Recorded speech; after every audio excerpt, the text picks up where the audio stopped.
El presidente Santos este lunes en el Fórum Europa, realizado en Madrid, se pronunció frente a las elecciones convocadas este domingo 20 de mayo en Venezuela.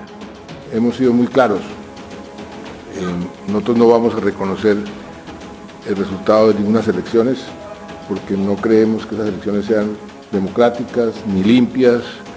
Son unas elecciones amañadas que ya tienen un resultado previsto y que lo que busca es tratar de perpetuar ese régimen que es cada vez más represivo. Ante los llamados del Parlamento Europeo, la Unión Europea, el gobierno de Estados Unidos y 14 países más que las consideran ilegítimas estas elecciones, el presidente Nicolás Maduro en su cierre de campaña en Maracaibo dijo: los poderes imperiales del mundo han pretendido someter a Venezuela y dominarnos. Porque el domingo 20 de mayo llueva, truene, relampaguee, habrá elecciones presidenciales en Venezuela. No exagero cuando digo que el próximo domingo se decide el futuro de 30 años. El próximo domingo se va a decidir lo que va a suceder en esta tierra para los próximos 30 años. Esta tarde el presidente Juan Manuel Santos denunció que desde el 2017, Nicolás Maduro ha orquestado un plan para cedular colombianos que voten por él en las próximas elecciones presidenciales. Por fuentes de inteligencia confiables, con documentos, tenemos conocimiento de un plan del régimen de Maduro que está en marcha desde finales del año pasado para cedular y trasladar ciudadanos colombianos para que voten el próximo domingo 20 de mayo. Pregunta: ¿qué pasa si Maduro se reelige el domingo?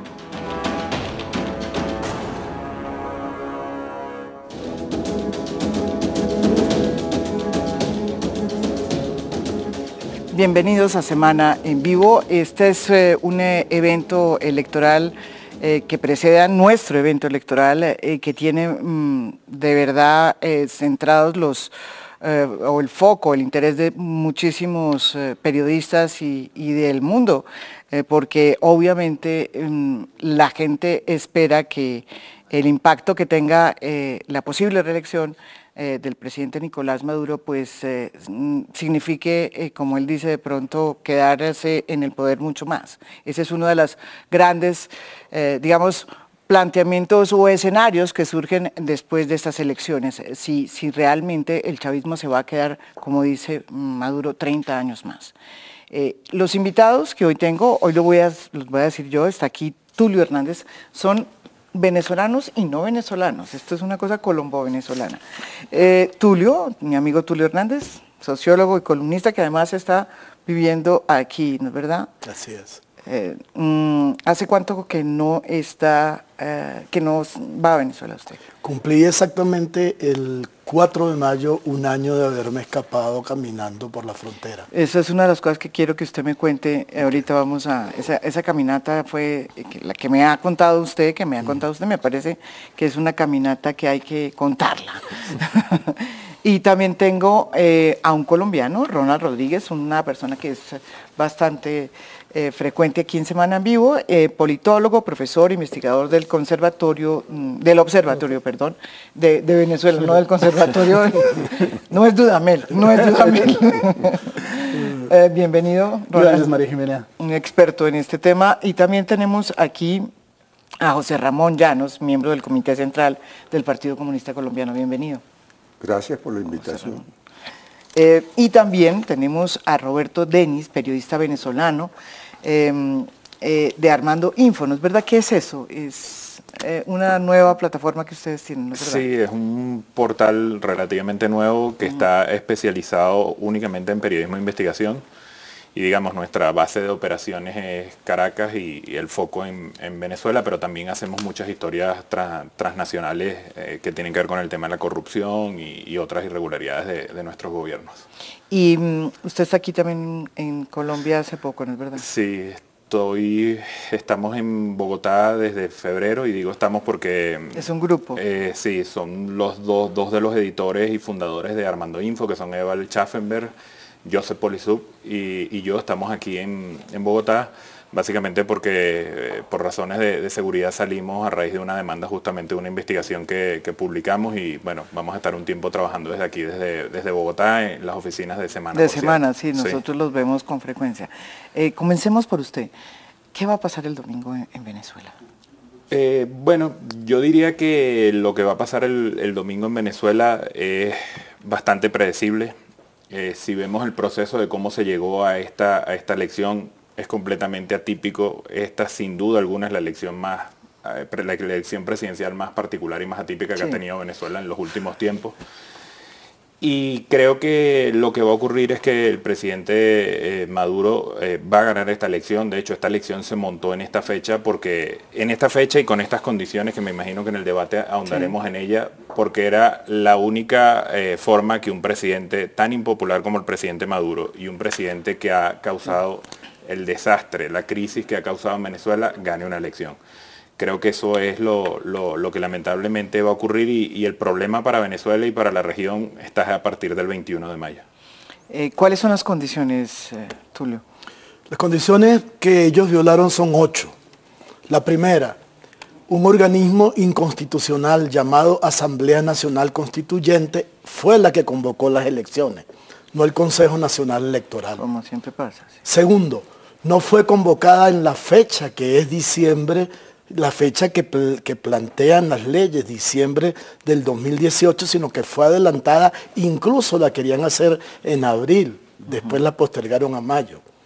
Tercero, se hace en condiciones en que están inhabilitados los 3 partidos más importantes y donde los candidatos naturales, los que tenían más peso en todas las encuestas, que son Enrique Capriles, está inhabilitado, Leopoldo López está preso desde hace 4 años. Quinto, no había voluntad de negociación, no se quiso modificar el CNE. El CNE está conformado por gente explícitamente militante del chavismo. Lo que se pedía era que fuéramos 2-2-1. 2 el Frente Democrático, 2 el chavismo y un independiente. Luego se negó la observación electoral internacional, una cosa que en toda democracia es elemental. Además es un acto muy bien visto de buena voluntad.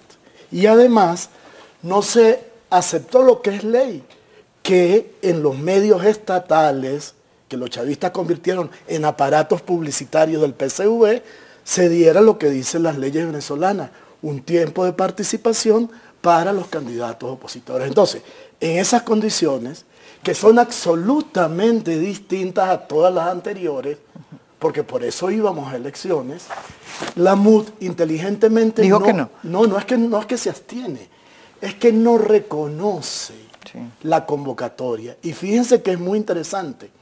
¿Quiénes nos acompañan en la idea de no reconocer esas elecciones? La Unión Europea, todos los gobiernos democráticos de América Latina, con la excepción que ya sabemos por qué, de Bolivia. En Norteamérica, todos los gobiernos de Norteamérica, incluyendo México, Estados Unidos y Canadá. ¿Y quiénes apoyan la elección? Putin, Evo, Castro, o sea, todos los gobiernos que están, en el caso de Evo yo lo coloco en otro lugar, pero obviamente estamos en unas condiciones en que inteligentemente no caímos en el chantaje, porque mi opinión es que el domingo no va a pasar nada. El domingo continúa una voluntad de poder inquebrantable, una negación de la alternancia, una decisión de no perder más nunca las elecciones que tomó el gobierno y Maduro cuando se dieron cuenta en las elecciones legislativas que pasaron a ser una minoría. En el año 2006, Chávez le sacaba al candidato opositor 26% puntos porcentuales de diferencia. Cuando compitió con Capriles, bajó apenas 10%. Maduro le sacó apenas 1.4%, que dicen que dudosos. Pero en las elecciones legislativas, el Frente, la Unidad Democrática, le saca a ellos nada más y nada menos que 14% y logra la mayoría absoluta de los escaños. Es decir, lo duplica y 3 escaños más. Y sin embargo, ¿qué hace el gobierno? Pues inhabilita al Parlamento, con lo cual está inhabilitando la votación de los ciudadanos. Y no solo lo inhabilita, sino que empieza a perseguir todas las decisiones que toma ese Parlamento. Y aquí están en Colombia en este momento todo el Tribunal Supremo, que fueron perseguidos y tuvieron que salir, igual que yo, caminando por la frontera, porque este gobierno... ¿Con usted? ¿Como usted? Sí, por el mismo lugar. No conmigo. Sí. Pero ¿y les tocó todo lo que...? Más o menos lo mismo. Y hay otra gente que le ha tocado peor, que le ha tocado caminando por la Guajira, que eso sí es fuerte por el sol por que el hace. Desierto. Y otros que han perdido los riñones huyendo en la madrugada en un bote a las islas del Caribe. Y otros que han pasado horas metidos debajo de un tanque de gasolina porque llega la guardia y ellos están a punto de partir. ¿Y en el caso suyo usted le pasó cómo era? No, yo simplemente en esa época tenía una barba, los poquitos pelos que tengo, me los rapé, pasé con la cédula de otra persona por un lugar que se llama Boca de Grita, que orgullosamente tengo el sello ahí. Boca de Grita. Y bueno, es un cuento muy largo, pero digamos que es una experiencia sentir que un día, con 2 camisas, 2 pantalones y una laptop, tú tienes que irte de tu país simplemente porque un presidente, por un capricho, por arrogancia, por asumir lo que no es su deber, porque eso es una competencia de los jueces, decide que tú tienes que ir a prisión. Y como uno no, bueno, yo no soy héroe ni nada, mejor me vine para acá y aquí estoy siendo más útil a mi país que si estuviera en una prisión. Antes de pasarle aquí la palabra a José Ramón, Henry Falcón, que es el candidato que podría, digamos, disputarle de alguna manera, según Data Análisis, que yo lo veo con frecuencia, dice que podría haber un empate entre Maduro y el propio Henry Falcón. ¿Ustedes creen en esa...? Mi opinión, sin ser experto en la lectura de las encuestas, es que la preocupación principal de Falcón es ser cabeza de la oposición. Y es por eso que él asiste, digamos, en estas condiciones y en una candidatura que no es unitaria con el resto de la MUD a estas elecciones. Pero más allá de que es cierto que algunas... por ejemplo, Data Análisis. Sí, algunas encuestadoras vienen reflejando que aparentemente en los últimos días hay un ambiente, un clima de opinión donde pareciera que el venezolano está dispuesto a participar. Insisto, yo creo que el resultado del domingo no va a sorprender a nadie y creo que la pelea del señor Falcón es ver si él va a ser la cabeza de la oposición o no. Que esa también es otra pelea. Ahora sí. A mí me agradaría oír a Ronald, porque creo que las posiciones son similares para intervenir con mi posición diferente. No, yo sé que usted tiene Ronald tiene otra visión porque es más, no sé, bueno, él conoce mucho bien. Valdría la pena oírlo. A ver, bueno, realmente yo creo que en efecto no va a pasar nada el domingo. El domingo es un día en el cual se convoca al pueblo venezolano para tratar de legitimar un régimen en un proceso que realmente no es una elección porque no hay posibilidad de elegir. No es que se elija realmente al presidente de Venezuela, sino que se impone un presidente de Venezuela.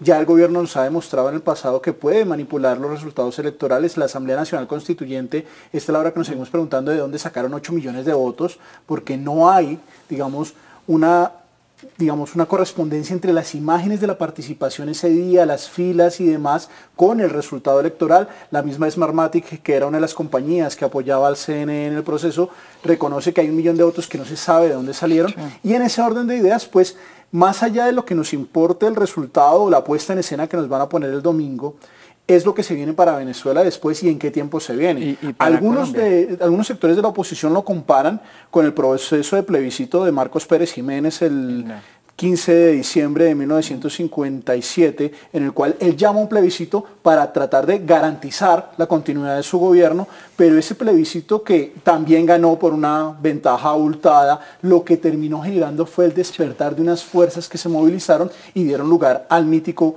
23 de enero, que es la caída de la dictadura. Y muchos venezolanos que ven la historia, además que el pueblo venezolano es un pueblo que lee muchísimo su historia y que de hecho, pues hay que decirlo, el régimen venezolano también se ha encargado de dar una interpretación de la historia propia para presentarse como los buenos. En ese orden de ideas, los venezolanos están esperando que algo suceda, que algo pase, pero Nicolás Maduro ha sido bastante hábil, porque el proceso electoral se celebra el domingo, pero la posesión presidencial, todo parece indicar, salvo que la Asamblea Nacional Constituyente saque alguna cosa debajo de la manga que lo puede hacer, se va a dar únicamente hasta enero del 2019, lo que le da más de 6 meses para hacer que la cosa se dilate en el tiempo. Incluso puede sentar a Henry Falcón y decir, vamos a negociar, vamos a llegar a unos acuerdos, él como cabeza reconocida de la oposición está dispuesto a ceder en determinadas cosas, yo estoy dispuesto a ceder en determinadas cosas, darse un baño de legitimidad y finalmente posesionarse. Pero esa dilación en el tiempo es una de las cosas que ha sabido utilizar Nicolás Maduro. La mayoría de la gente lo subestima. La mayoría de la gente veía a Nicolás Maduro como una especie de maurro, la imagen del presidente que no sabe hablar, que no tiene mayor nivel de conocimiento. Pero ha aprendido a hablar. Algo que nos ha demostrado es que es un tirano bastante eficiente. Y para ser tirano no hay que ser inteligente, hay que ser salvaje. Y en este caso, Nicolás Maduro nos ha demostrado que puede llegar a niveles de salvajismo bastante importante. Lo que está pasando en estos momentos en el SEBIN con presos, algunos de ellos que ni siquiera son políticos, sino con presos incluso comunes, con mujeres. El nivel de tortura, el nivel de casi que de sadismo que tiene el Estado hace cuestionar a un régimen que está dispuesto a sostenerse y que de hecho pues tiene la escuela cubana detrás.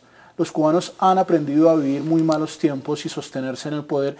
Y a diferencia de un proyecto político democrático que no está dispuesto a sacrificar el pueblo por sostenerse, lo que vemos en Venezuela es que el presidente sí está dispuesto a sacrificar el pueblo. Vimos la entrevista con France 24.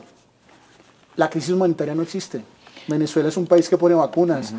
La inmigración, eso es una cosa que nos inventamos los colombianos. O sea, las personas que se suben en Transmilenio a vender productos son una imagen que de eso vamos a hablar después, del tema del impacto en Colombia, porque hoy presidente Santos precisamente en esa declaración le pide a Maduro que abra un corredor humanitario para ver si se puede solucionar el tema. Solo para cerrar, en esa entrevista se demostró el nivel, mintió públicamente frente a las cámaras y se rió con un nivel que incluso a muchos quedamos sorprendidos porque decimos, bueno, ya no es un nivel de sí, la cosa está mal, sino que incluso se ríe de la desgracia que está pasando el pueblo venezolano. Y eso lo que nos demuestra es que es un gobernante muy hábil para mantenerse y sostenerse en el poder. José Ramón. No, yo realmente esperaba todo esto que se ha dicho, pero no creí que iba a oír una novela macabra. Esto es macabro realmente. Esto parece un relato de Frankenstein. Es sencillamente hay una deformación, una forma de formar desde la perspectiva ideológica. El hecho de no estar de acuerdo con Maduro, a mí me parece que cada quien tiene derecho a tener sus opiniones, no significa que debemos maltratar tanto a la figura creando un relato terrorista de este tipo. Yo creo sencillamente, el domingo hay unas elecciones. Ustedes como venezolanos de la oposición y que están fuera del país, por supuesto, tienen derecho a opinar y pronunciarse en contra de esas elecciones. Pero el hecho real es que va a haber unas elecciones y hay que esperar los resultados de las elecciones. Si algunos encuestadores dicen que hay una posibilidad de empate, ¿por qué desde ya decir que no? Porque desde el alimento ideológico que tenemos nos está diciendo no, ahí lo que va a haber es una cuestión de embaucadores sin aceptar que es posible. Y de hecho, prueba de que es posible es que se va a dar que haya unas elecciones en donde, como es natural, unos ganarán y otros perderán. Si la intención es mantenerse 30 años o no, yo no me atrevo a decir eso. Bueno, dijo Maduro. Por eso, dijo Ronald, el que ha hecho un seguimiento científico de la cosa. Yo creo que no, yo por lo menos no tengo dotes de adivino. Sencillamente va a haber una sucesión, puede haber una sucesión. Si se convocan dentro de 4 o 6 años, otras elecciones, volvemos a encontrarnos aquí y yo reconoceré entonces los dotes videntes del compañero Ronald. Sí, va a haber elecciones y van a haber unos resultados y hay que acatar esos resultados. Ahora, otra cosa es que ustedes desde la perspectiva de la oposición hagan una calificación, a mí me parece correcto. ¿Cierto? Ustedes tienen mejor perspectiva que otros. Han vivido algunas experiencias. En carne propia, además. No, correcto, yo estoy de acuerdo contigo. Trágicas. No, yo estoy de acuerdo contigo. Tienen derecho a eso. Pero hay que reconocer que de todos modos, ahí va a haber un evento eleccionario, va a haber unos resultados y esos resultados hay que acatarlos.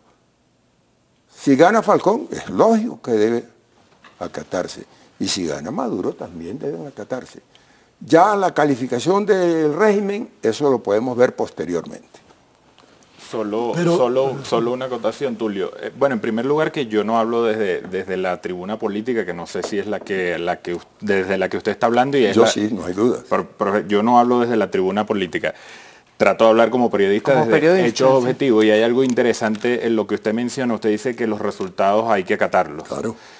Claro, lo que pasa es que a este proceso electoral se llega, entre otras cosas, por el gran preámbulo que hizo Tulio, entre otras cosas, por un proceso que fue el del 6 de diciembre de 2015, donde la oposición venezolana ganó ampliamente la votación para el Congreso, para la Asamblea Nacional. Y esa asamblea, por la vía de los hechos, ha sido vaciada de poder, vaciada de autoridad por la vía judicial. Después ocurrió que el referéndum revocatorio establecido en la Constitución venezolana, no es un invento de un partido de oposición, fue bloqueado nuevamente por la vía judicial por unos tribunales. Por si fuera poco, las elecciones regionales que debieron celebrarse en diciembre del año 2016 no se realizaron hasta que el gobierno se inventó la fraudulenta Asamblea Nacional Constituyente, que es la que empieza a definir quién puede y quién no puede ir a una elección. Si eso es llegar a una elección normal como usted la está planteando, yo no sé en qué países con estándares democráticos aceptarían eso como una elección democrática. Yo te voy a responder brevemente. Eso que tú estás planteando, si es cierto, es sencillamente lo que pasa en la mayor parte de los países de América Latina. En Colombia sucede. En Colombia, en los años 70, fue elegido Gustavo Rojas Pinilla.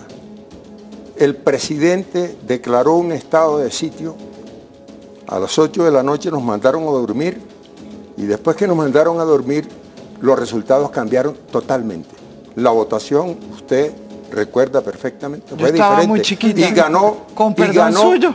Pero usted es periodista y ha leído y conoce la historia. Ganó otro candidato. O sea que esa es una práctica muy común en América. Y solo te doy este detalle. El hecho de que sea muy común no quiere decir que sea aceptable ni que deba ser considerada democrática. No, pero es que tú has dicho, entonces tenemos que Colombia tampoco es un país democrático. Pero aquí nadie está cuestionando las elecciones. Con los estándares tuyos. Termino con esto, fíjate. Un político, Benedetti, acaba de denunciar que 4.000 de los jurados de la costa son fraudulentos, que no están vinculados a las empresas que los candidatizaron como jurados. Eso te dirá que sí hay una tradición de trampas y cosas en América, sin que con eso quiera decir, quiero aceptar que es que en Venezuela se están dando, pero a manera de diálogo contigo, periodista, te digo que eso se repite en América con frecuencia. Nos vamos ahorita a una corte de comerciales, pero sin duda quiero dejar en el aire este interrogante que vamos a tratar de solucionar o de dilucidar en los próximos minutos, y es qué puede pasarle a Venezuela y también a Colombia, ¿no? Con una reelección de Maduro. Vamos a una pausa comercial y ya volvemos aquí en Semana en Vivo.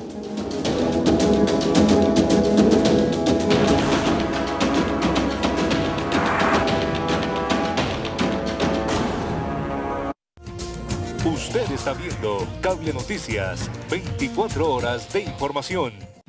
Vuelve el encuentro que reúne a quienes creen que la educación es la oportunidad que hace todo posible. Cumbre Líderes por la Educación, 19 y 20 de septiembre en Bogotá. Asista y juntos transformemos el mundo. Una iniciativa de Semana Educación.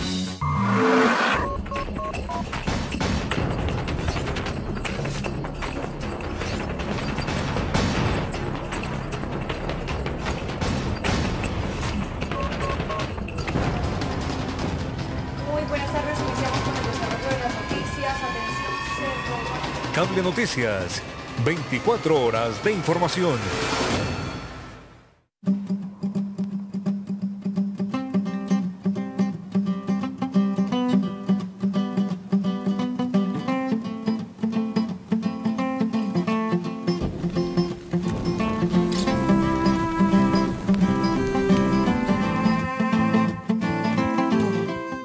Siga en Semana cubrimiento periodístico de las elecciones 2018. Minuto a minuto, candidatos al polígrafo, elecciones en las regiones, encuestas, infografías, datos y el mejor equipo periodístico. Semana, análisis informativo para una elección inteligente. We will have no choice but to totally destroy North Korea. 인기 추방일을 반드시 불로 다스릴 것이다.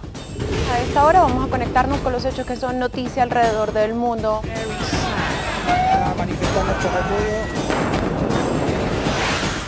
Vamos a hablar hoy del cambio climático. Muy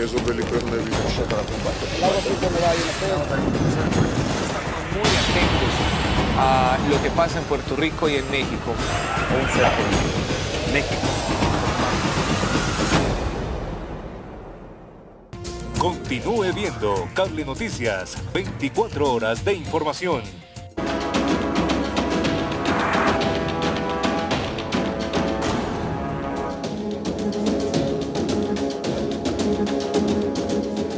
Volvemos aquí en Semana en Vivo, estamos hablando sobre cuál podría ser el impacto que va a tener la posible, casi segura, reelección de Nicolás Maduro en Venezuela este domingo.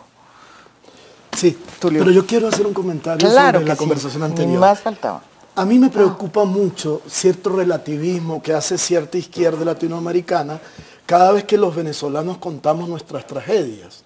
Entonces esa izquierda dice, pero en mi país también. No, porque a nosotros se nos está muriendo la gente, tenemos tantos pacientes que no son atendidos en los hospitales, en mi país también. Relativizan el drama venezolano. Y eso a nosotros nos produce un inmenso dolor, un profundo desgarramiento. Por ejemplo, ¿cómo van a comparar las elecciones de Colombia con las de Venezuela? Si en las de Colombia todos los partidos que participan, incluyendo Petro, incluyendo el FARC, aprueban y consienten de que son unas elecciones democráticas. Nadie ha dicho, aquí no, desde que estoy en Colombia, ningún partido ha dicho que estas elecciones no son democráticas, que están mal convocadas. Y tampoco ningún gobierno, amigo, vecino, cercano del planeta ha cuestionado estas elecciones. En cambio acá, yo estuve en la Universidad del Rosario cuando se invitaron a los candidatos a debatir y todos los candidatos presentes están de acuerdo en no reconocer los resultados de las elecciones. Y hoy estaba preparando un texto y la palabra común, incluyendo Petro, todos han pronunciado la palabra Maduro es un dictador. Y todos han dicho que no van a reconocer este proceso electoral. Así que sí, en toda América Latina la democracia es imperfecta. En toda América Latina hay elecciones que algunas pueden ser fraudulentas. Pero el único lugar en este momento, no hablo de Cuba porque en Cuba las elecciones son una mentira, pero en el único lugar de América Latina donde antes de realizar las elecciones, los más importantes participantes dicen que no la aceptan, es en Venezuela. Así que hay que tener un poquito de piedad con la lucidez, con el sentido común. Entonces, a mí me recuerda mucho cuando escucho al señor Llanos, de los Llanos. Una frase de Edgar Morán. De los Llanos no, Llanos. José Ramón Llanos. En Venezuela hay muchos de los Llanos, discúlpenme. Pero me recuerda mucho una frase de Edgar Morán.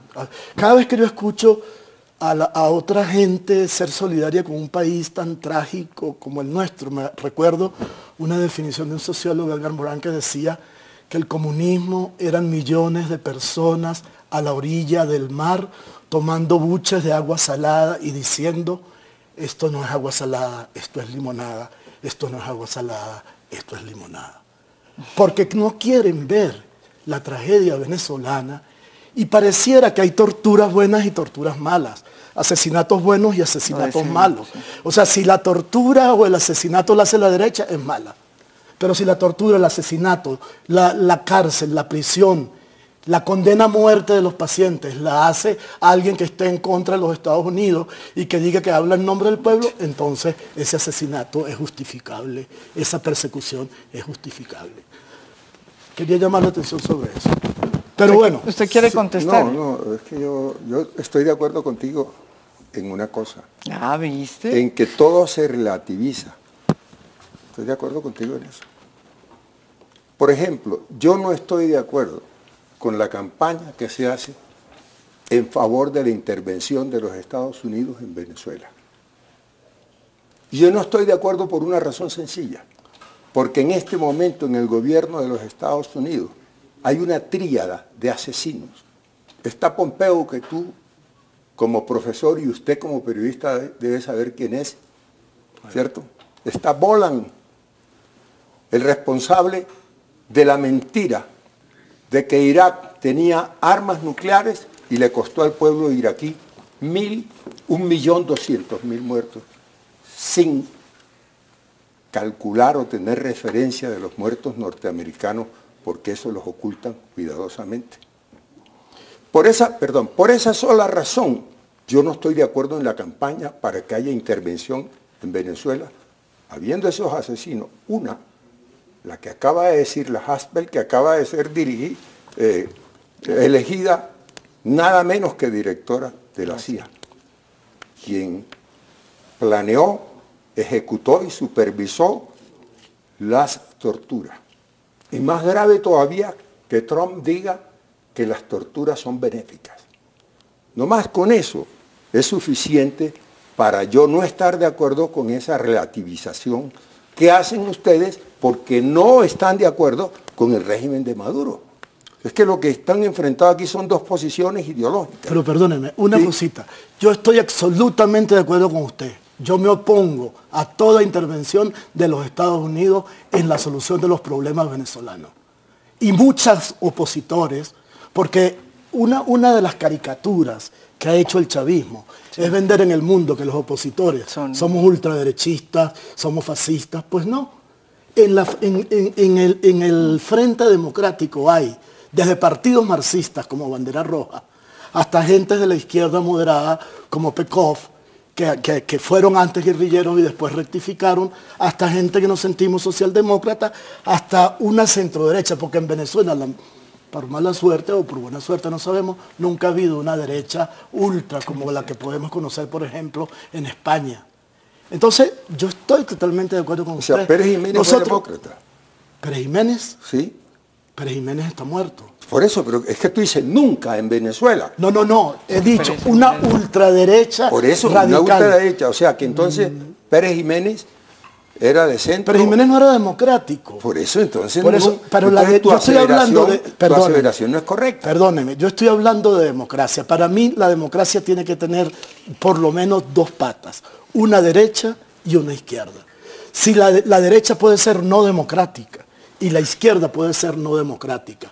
Pinochet es una derecha no democrática y Fidel es una izquierda no democrática. Fidel ya está muerto. Bueno, pero están muertos los dos. No, es que lo mismo que tú haces. Están muertos los dos. Lo que quiero decir para que no puedan hablar todos es que nosotros no estamos, la oposición no es una unidad. Y si midiéramos, que se ha medido en encuestas, la mayor parte de los ciudadanos opositores no aprueban, no quieren, no reclaman una solución de injerencia de los Estados Unidos ni de ningún otro país. Nosotros queremos resolver las cosas y la mayoría la quiere resolver institucionalmente. Pero obviamente estamos cansados, estamos desesperados y estamos mirando hacia los lados. a ver qué otras opciones pueden haber. Pero ahí va mi pregunta. Estamos identificados en eso. Bueno, pues por lo menos yo estoy identificado en que sean los venezolanos los que resuelvan el problema. Pero que sí podemos coincidir. No, eso me parece bueno, es un buen comienzo. Significa que las cosas no están tan mal. Yo quería ir hacia esa dirección. ¿Qué puede pasar en el, digamos, en el mediano o largo plazo en Venezuela? Si como sabemos o pensamos, perdón, o como piensa mucha gente, puede resultar reelecto Maduro. El panorama en el corto plazo creo que va a ser muy terrible. Antes el compañero mencionaba que esto era como un relato de Frankenstein. Bueno, es que la realidad que están viviendo la mayoría de los venezolanos es terrorífica. El asunto es que cuando se habla desde los lentes de la ideología y no se va un poquito más allá, es fácil relativizar lo que ocurre. Si vemos lo que ha ocurrido, únicamente pensemos en la administración de Maduro, de 2013 a 2018. Este va a ser el 5º año en que la economía venezolana cierra en contracción. Sí. La producción petrolera de Venezuela ha caído por debajo del 1,5 millones de barriles. Cuando uno lo lleva en términos per cápita, eso significa que la producción petrolera venezolana hoy, que es el único ingreso fundamental del que depende la economía venezolana, se ha retrocedido más de 40, 50 décadas. Unos niveles de desabastecimiento nunca vistos en Venezuela. Y si uno analiza qué es lo que ha hecho el gobierno para solucionar esto, uno dice, bueno, no toma ninguna medida. La única medida que toma el gobierno es aumentar cada cierto tiempo un salario mínimo, lo cual es absurdo porque es a través de una política de impresión de dinero, dinero inorgánico para cubrir un déficit fiscal que lo que termina generando es inflación y el círculo vicioso en el que estamos de la hiperinflación. Difícilmente el presidente de la República Nicolás Maduro va a tomar algunas medidas a partir del 21 de mayo que cambien estas circunstancias. Y en ese sentido es terrible porque todos los escenarios económicos apuntan a que la situación va a empeorar y pensando en la realidad de los países vecinos es muy factible seguir creyendo que la ola migratoria venezolana va a seguir aumentando. En el caso colombiano es interesante, de todas formas, hoy el presidente volvió y le dijo, no es la primera vez que le dice a Maduro, le pide a Maduro a través de sus alocuciones que abra un canal humanitario. Pero Maduro, como bien lo dijo él mismo en esta entrevista que yo también vi, pues se niega a reconocer que tiene un problema migratorio, es más, dice todo lo contrario, dice que están regresando. Que están regresando. Pero, ¿cómo puede pasar? ¿Qué puede ser para que la gente entienda que nos puede pasar también a nosotros? Porque somos siameses, esta cosa es, o sea, lo que pasa en Venezuela tiene un efecto acá y aquí también en las elecciones. El posconflicto no es un tema únicamente colombiano, también es un tema venezolano. El poschavismo y la salida de Nicolás Maduro también va a ser un tema absolutamente colombiano. En términos de salud, la salud de los venezolanos se ha deteriorado en los últimos años de forma dramática. Solamente dentro de lo que ha sido el gobierno chavista han cambiado 4 veces la estructura del Ministerio de Salud. No solamente de nombre, sino de funcionamiento, de capacidad, de tareas, lo cual generó un desorden completo en el sistema de salud venezolano que no se sabía quién tenía que atender qué. A eso se le suma que durante el gobierno de Chávez se cambió 9 veces el ministro. Y en Maduro ya vamos con 7 veces cambio de ministro, es decir, ni siquiera los ministros logran durar más de 6 meses. La última ministra fue despedida por haber publicado el boletín epidemiológico, por haber dicho, mire, los venezolanos tenemos estas enfermedades. Y eso en lugar de ir a atender estas enfermedades fue, votemos a la ministra que publicó esa información. ¿Qué pasa con la migración colombiana? Y tenemos que ser cuidadosos porque tampoco podemos crear miedo en la población colombiana. En efecto, la situación médica de los venezolanos es crítica, pero es crítica por una serie de factores que se dan en Venezuela. La escasez de alimentos, la falta de abastecimiento de medicamentos hace que el venezolano llegue con unas enfermedades que en Colombia son absolutamente controlables y tratables, con unos simples medicamentos y con un acompañamiento médico básico, pero que para un ciudadano venezolano en condición de desnutrición, pues obviamente es completamente diferente. Jóvenes de 16, 17 años que llegan a nuestras centrales de urgencias con enfermedades que acá se pueden tratar fácilmente, pero que por el nivel de desnutrición, por el nivel de abandono, su condición se vuelve prácticamente de vida o muerte. Y eso hay que tenerlo en cuenta porque a veces como que metemos mucho miedo de que van a llegarnos un montón de enfermedades que nos van a contagiar a los colombianos y que lo que deberíamos es hacer cerrar la frontera. No. El sarampión Es una enfermedad importante y hay que ser muy cuidadoso, pero se puede controlar. La mayoría de la población colombiana está vacunada. El riesgo real es para los niños menores de 1 año que todavía no han recibido la vacuna, para los adultos mayores que nunca se vacunaron y nunca sufrieron la enfermedad. Pero de hecho nuestras autoridades han generado una serie de, digamos, barreras epidemiológicas que están funcionando, pero que tienen que tener un mayor esfuerzo, porque obviamente esto no significa gastos. El año pasado nos gastamos en atención de urgencias a los venezolanos, 24.000 venezolanos los atendimos solamente el año pasado. Ya en lo que llevamos en estos meses del año vamos a 25.000. Lo que quiere decir que se requieren recursos porque esto no lo vamos a poder atender solos. Y no solamente los colombianos, porque muchos venezolanos están pasando en dirección al sur, pero somos los colombianos los que vamos a tener que atender, darle la atención primaria a esta población venezolana. Es un reto, pero también es una oportunidad.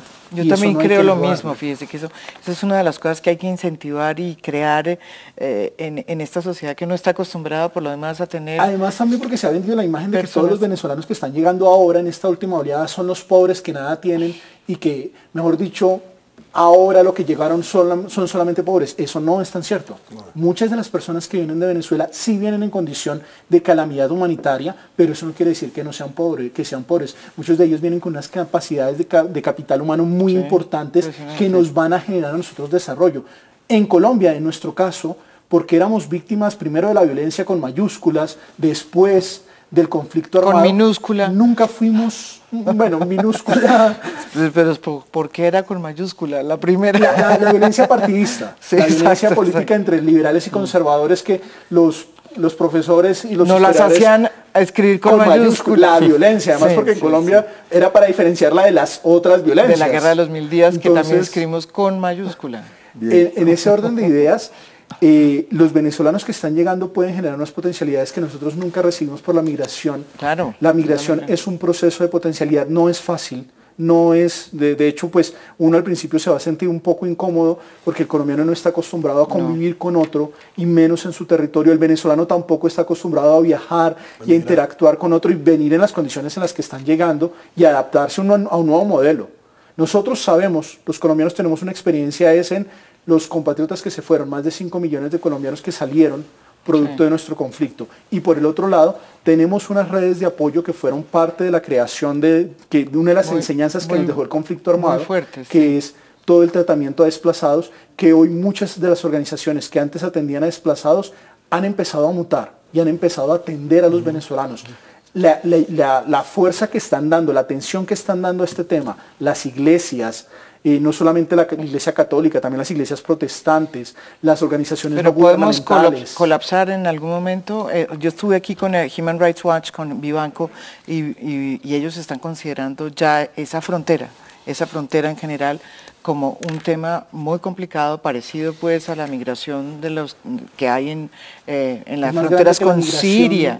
Lo dijo claramente y están poniendo todos los focos para que eso sea realmente posible de ser absorbido sin es el reto más grande que vamos a tener, pero pues tenemos una ventaja respecto a las migraciones del norte de África y de Siria hacia Europa, y es que somos pueblos hermanos. Somos pueblos parecidos. Y tienen familia y todo el mundo tiene... La razón por la cual los venezolanos se vienen a Colombia es porque mi papá era venezolano. Perdón, By the way, como dice. Parece que la intervención tuya indica que hay una especie de presbicia. Tú estás viendo todos los problemas de salud que hay en Venezuela, pero no ves los que están aquí cerquita, La Guajira, donde los niños se mueren de hambre. Y se mueren por cantidades. Porque es que el problema real... Profesor Llanos, yo con eso le pido que sea un poco cuidadoso, porque a veces ponemos como si los venezolanos nos fueran a quitar los recursos de nuestras propias atención médica, y eso no es cierto. Eso es lo que estás diciendo tú, no. Lo que yo digo es que las muertes de los niños en La Guajira no es por los venezolanos, es previa, y desde hace mucho tiempo. No, lo que yo quiero que a todos les llamo la atención, aquí hay una situación peligrosa. ¿Cuál? Se puede desatar un prodrón si nosotros seguimos diciendo que los venezolanos nos van a crear problemas y si seguimos diciendo que los venezolanos vienen enfermos, porque ahí sí la población del común va a desarrollar una resistencia contra los venezolanos. Eso es supremamente peligroso. Yo creo lo siguiente, sin lugar a dudas, nos pueden crear unos problemas, pero no son problemas no superables. Además, yo estoy convencido que muchos de los venezolanos que vienen por X o Z razones van a volver y algunos vuelven con frecuencia allá. El problema es que queremos entender que esa migración es únicamente debido al problema de Maduro. Maduro es un factotum que ha hecho increíble movilizar una enorme cantidad de venezolanos. ¿Por qué es Maduro? No, yo lo que creo es que debemos ser serios. ¿En qué sentido? Ya hubo, tú lo dijiste, una migración en sentido contrario hacia Venezuela. Yo era pequeño cuando vi eso. Sencillamente los pueblos se movilizan en algunos momentos, cuando, bueno, pueden creer que tienen condiciones mejores, sin lugar a dudas, pero no sigamos diciendo que una respuesta rápida porque después va a la contraria, ¿no? ¿Qué pasa si cuando cambian aquí de presidente? No, yo lo que quiero recordar es que no es que los pueblos se movilizan porque un día se les ocurre movilizarse. Los pueblos se movilizan cuando en sus países o hay una tragedia natural, o hay una guerra, o hay una hambruna, o hay una opresión política. Nadie se va de su país por placer. Los europeos que llegaron a Venezuela, los españoles, los portugueses, los italianos y los árabes que llegaron, no venían porque Venezuela era bonita y tenía petróleo. Venía porque habían vivido la guerra. Y los colombianos que se fueron a Venezuela tenían un momento malo de Colombia. O sea, sí es producto del socialismo del siglo XXI, la migración venezolana. Y sobre todo de Maduro. ¿Por qué? Por las cifras que además este gobierno ha sido cuidadoso y riguroso en seguirlas. Yo quiero decir que yo soy optimista en relación al destino de la convivencia y de la integración de los venezolanos en Colombia. Y soy optimista por 3 razones. La primera, porque en los 5 meses que tengo aquí he visto el esfuerzo primero, aquí mismo en esta mesa estuvo Christian Kruger de Migración, que es un hombre que tiene una visión humanista, no una visión policial de la migración. He escuchado a Felipe Muñoz explicarnos todo el esfuerzo que han hecho al crear esa coordinación nacional para fronteras. He compartido con el Observatorio Venezuela, que convocó la semana pasada a un taller de diseño de políticas públicas, y en ese taller conocí de primera mano gente colombiana que ha creado fundaciones, gente incluso muy humilde, que en los barrios ha creado hogares de cuidado para que las mujeres venezolanas puedan ir a trabajar y tengan sus niños. Porque ya hay periodistas preocupados porque se trate bien en los medios el tema y no haya xenofobia.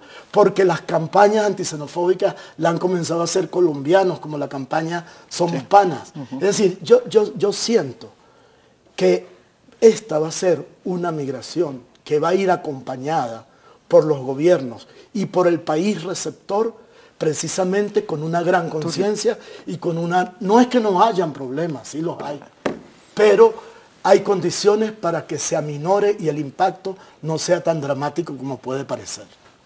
Yo también soy optimista, fíjese. Yo quería preguntarles, porque tenemos ya 3 minutos nomás, ¿qué pasa con el cambio de gobierno en Colombia? Porque ahora les devuelvo la pregunta de este lado. Lo más probable es que gane Duque, que es el candidato del uribismo. Él ha dicho en una de las primeras presentaciones alrededor de Venezuela que lo primero que va a hacer es una cosa que ya hizo Uribe con las FARC, que es presentar ante la OEA todo el tema del ELN que está en toda la frontera, sobre todo en ciertos, no en Zulia, pero sí por ahí están los campamentos del ELN. ¿Qué va a pasar? ¿Van a romperse las relaciones más de lo que ya están? ¿Qué puede pasar? ¿Ustedes qué creen? Bueno, yo creo que es factible esperar después de la victoria de Maduro, antes de lo que ocurra aquí en Colombia, que ya de por sí es un gobierno que se va a aislar más internacionalmente en la medida que buena parte de los países democráticos del mundo no reconocen ese resultado electoral. Creo que eso mismo va a tener una incidencia en el voto en Colombia. Es decir, ese espejo que van a estar viendo en Venezuela y la cercanía y la proximidad que hay en los procesos electorales, creo que va a tener un efecto en Colombia.